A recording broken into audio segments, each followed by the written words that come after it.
Bienvenidos y bienvenidas a la semana número 7 del precio a pagar para ver milagros y prodigios.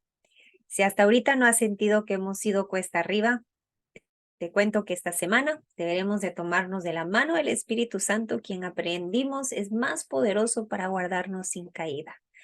De su llenura, de la cual vendrá a ayudarnos a desaprender y a deshacernos de todo mal hábito del cual hemos crecido, nos hemos acostumbrado y de alguna manera trabajamos de manera en automático. Esta semana vamos a aprender acerca de cómo menguar al yo. Yo debo menguar. Comenzamos aquí con Juan 3:30 que nos lo dice. Es necesario que Él crezca, pero que yo mengue.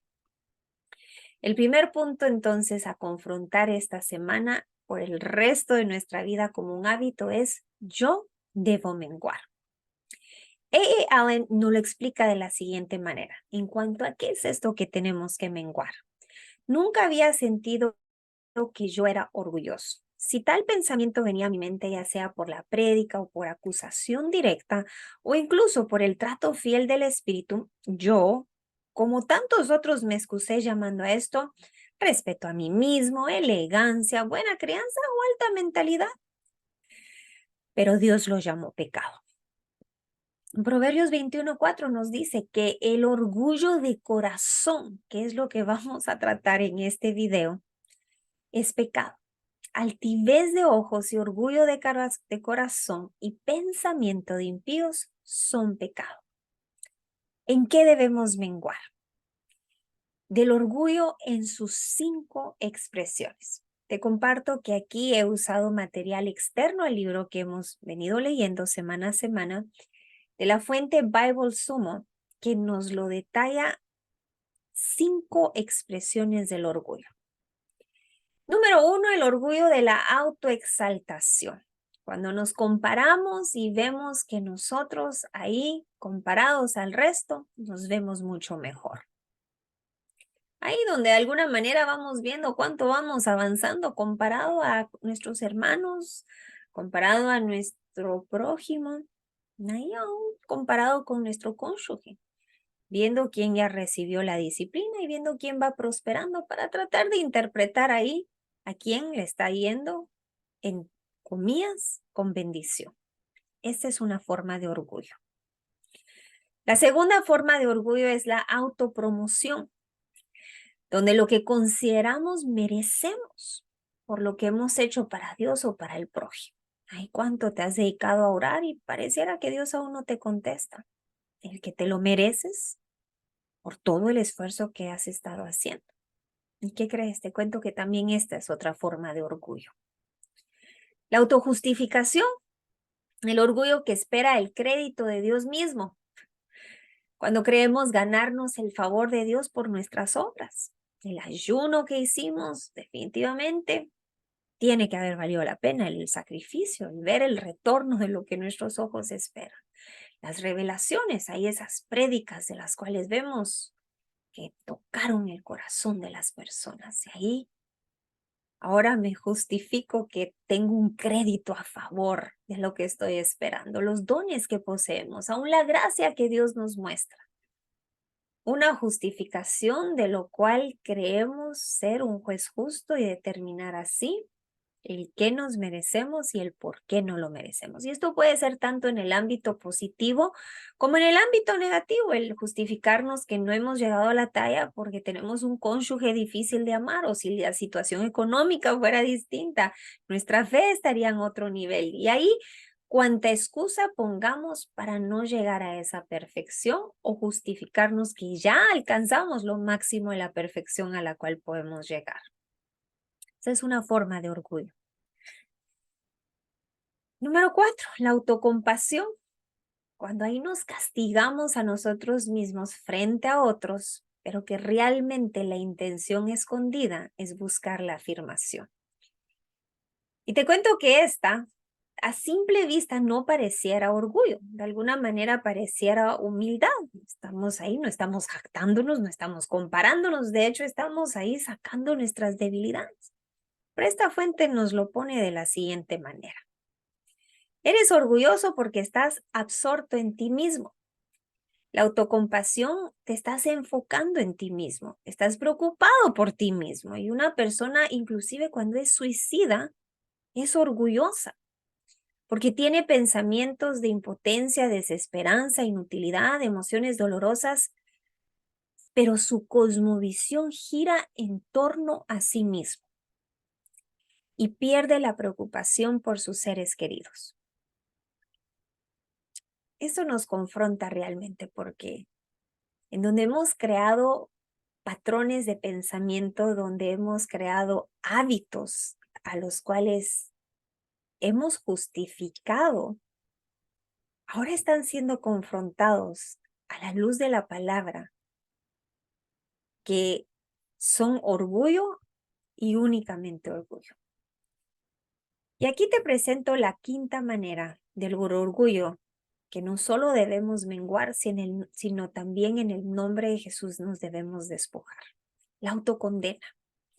Cuando una persona se condena a sí misma porque no cumple con su propio estándar. Y esto es orgullo porque nos estamos resistiendo a la gracia de Dios.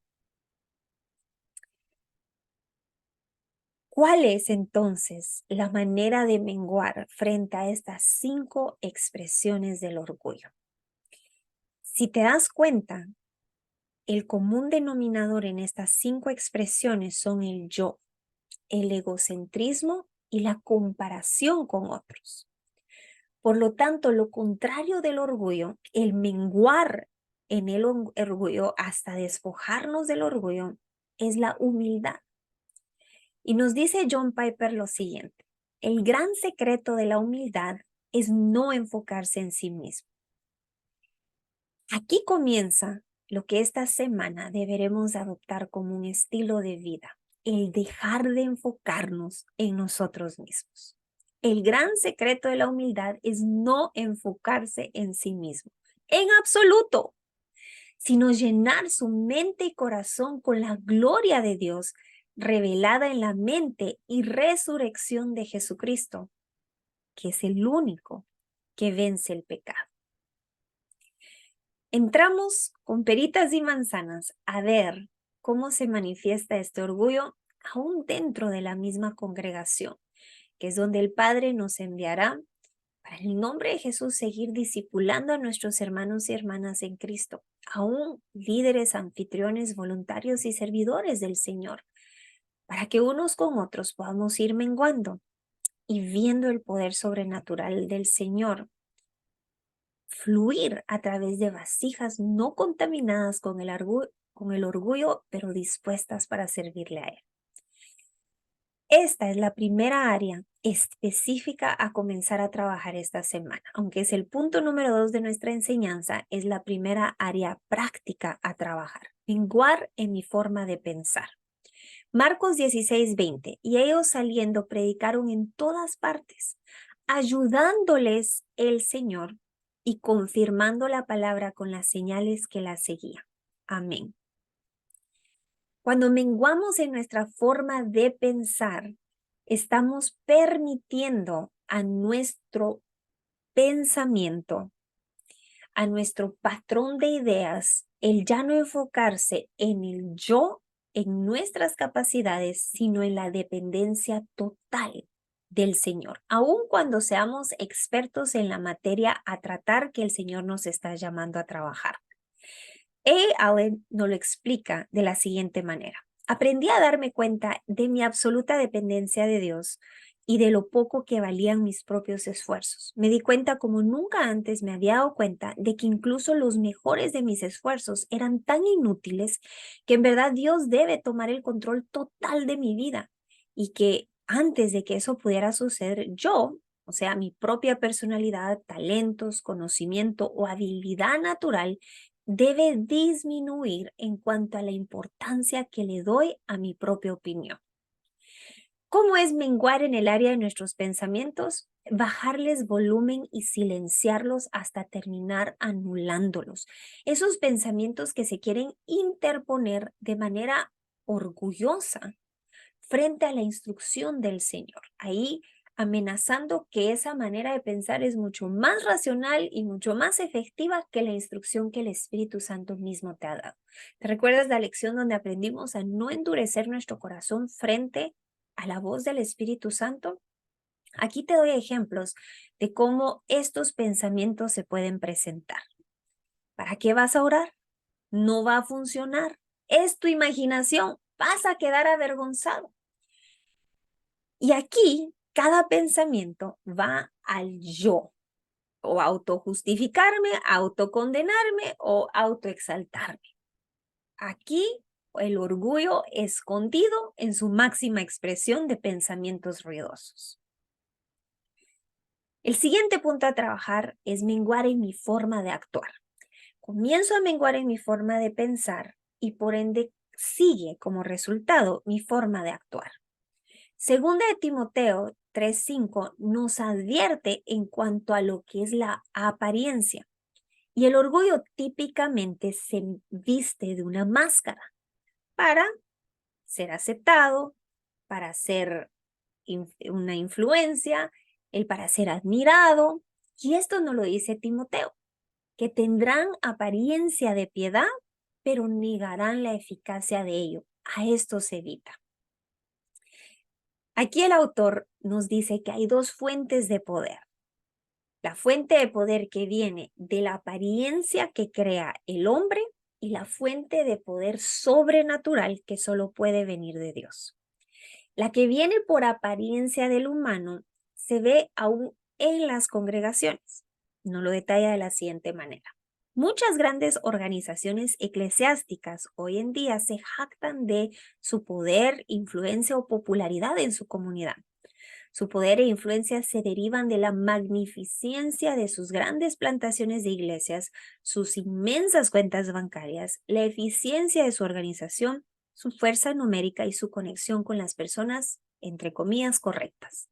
Aquellas con riqueza e influencia en este mundo, aunque muchos de ellos ni siquiera pretenden haber nacido de nuevo por el poder de Dios, sino que solo se han unido a la iglesia como lo harían con un club social. Ahora, qué dicha tener talento consagrado y usado para la gloria de Dios. Qué bueno tener conocimiento. Qué comodidad tener un alojamiento adecuado. Pero lo único que se necesita es el poder de Dios. Aquí te comparto lo que aprendí a partir de este capítulo. El problema de hoy es que muchas congregaciones que no saben el precio a pagar o no están dispuestos a pagarlo, han reemplazado lo sobrenatural con enfocarse en lo natural. Ahí donde no vemos milagros y prodigios, pero vemos una mejor adoración, tarimas, luces, el sonido espectacular, invitados especiales de cantantes de alta popularidad, mejores instalaciones, más programas, más eventos, más cursos. Pero todo esto no es el poder de Dios. Es más comodidad, es más entretenimiento, es más información. Pero aquí el problema es más información sin demostración. Y este punto nos está confrontando, amados del Señor. Nos está confrontando que cuando Dios nos llama a una misión, nos llama a un propósito, primeramente debemos de buscar su reino y su justicia. ¿Qué es lo que Él anhela poder usarnos y donde aún debemos pagar el precio para rendirnos y menguar antes que buscar la añadidura, la comodidad y el entretenimiento y aún la información? Porque si no hay demostración, no hay una transformación. Y esto me lleva al último punto a trabajar.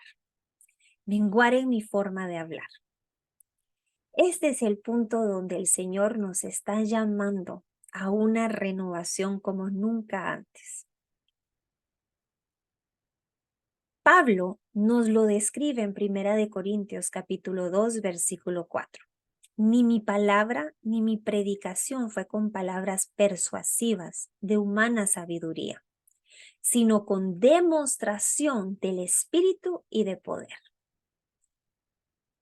Allen nos dice, incluso los sermones hermosamente bosquejados, elocuentemente predicados por hombres de fuerte personalidad y encanto, nunca harán el trabajo solos.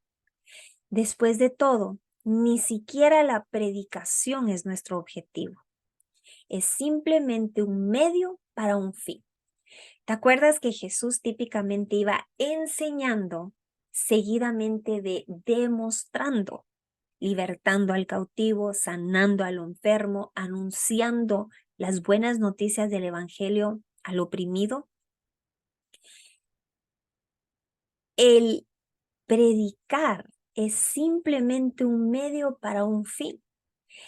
La verdad que trae libertad de la incredulidad es lo que prepara para ver lo sobrenatural, el poder de Dios actuando en milagros y prodigios. Si los buenos sermones y la predicación hermosa pudieran hacer lo que hacen los milagros y prodigios, el trabajo ya se habría hecho hace mucho tiempo. Muchos habrían ya sido transformados de vuelta a Jesucristo. Si hoy no estamos viendo esa transformación con tal urgencia como cuando lo leemos en el libro de Hechos, es porque la gente necesita más que escuchar un sermón, necesitan ser convencidos. Y esto solo lo puede hacer el Espíritu Santo. Amados del Señor, esto significa que como cuerpo de Cristo debemos de sobrellevar esta carga unos con otros. El no cruzarnos de brazos y decir, ay, con razón, ahora veo que mi pastor no está orando con milagros y prodigios, puesto que no se me quedan los mensajes y sigo al mismo error. El poder hoy orar por nuestros pastores, por nuestros anfitriones, voluntarios, servidores del Señor, para que a través de esas vasijas pueda fluir el Espíritu Santo con demostraciones y convicción a quien está escuchando el mensaje. Y viceversa, que podamos ser una tierra fértil, receptiva, para que esa semilla que ellos nos entreguen de parte del Espíritu Santo caiga en un terreno fértil y el Espíritu Santo pueda producir fruto, y fruto en abundancia. Te cuento que busqué lo que significa convicción. Si esto es lo que estamos a la expectativa, el Espíritu Santo va a hacer a través de nosotros, debemos entender la importancia de lo que convicción significa. La convicción es pensar y actuar sobre una verdad. En nuestro caso, verdades sobre Dios. No es suficiente tener una gran teología o ser un buen practicante. Una persona de convicción actúa en su teología. Es teoría y acción.